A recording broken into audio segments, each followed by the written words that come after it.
Bonjour à tous et à toutes, c'est notre rubrique Info MLT Avocat. Mon nom, Mireille Lavinana.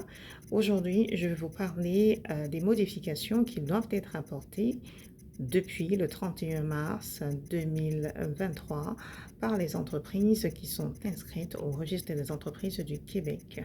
En fait, maintenant, afin de pouvoir veiller non seulement à la transparence au niveau des informations qui sont inscrites au registre des entreprises, permettre euh, les contrôler l'évitement fiscal et également faciliter la recherche des individus qui détiennent des parts, des actions dans plusieurs entités au Québec. Il est requis à partir du 30, depuis le 31 mars, la date d'entrée en vigueur des modifications affectant la loi sur la publicité légale des entreprises.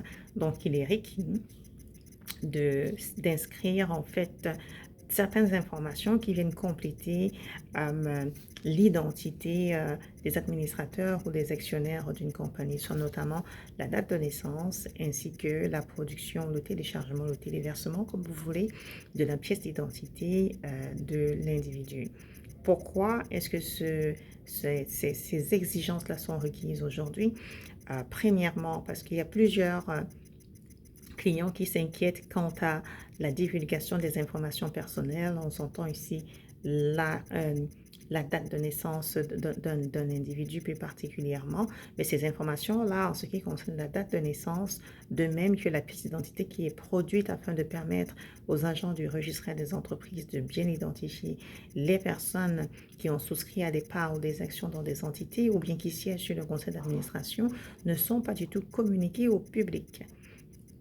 Toutefois, l'information qui aujourd'hui est inscrite au registre des entreprises permettrait même à vous, monsieur, mesdames, lorsque vous êtes en quête de recherche afin de pouvoir établir si l'un de vos créanciers ou l'un de vos débiteurs, en fait, particulièrement, aurait transféré l'ensemble des activités de la société que vous poursuivez en cours dans une société nouvellement constituée.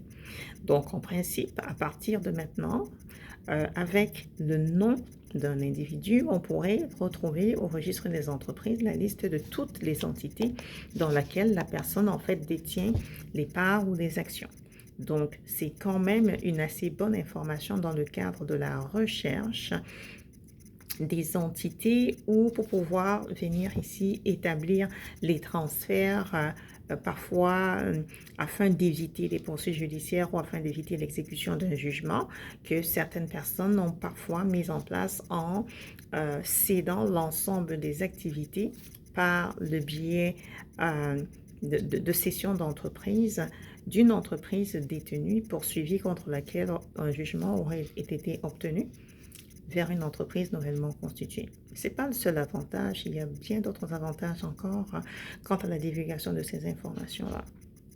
Je vous invite, monsieur, mesdames, vous qui détenez des actions dans des compagnies, vous qui êtes administrateur d'entreprise, de pouvoir procéder de veiller, je veux dire ici, à la publicité de ces informations-là. Également, pour vous-même particulièrement, il peut arriver que vous ayez oublié de faire la vérification en vue de savoir si, ayant cédé vos actions dans une entreprise ou ayant quitté le conseil d'administration d'une entreprise, vos informations au registre des entreprises ont été retirées. Est-ce qu'il y a eu des modifications?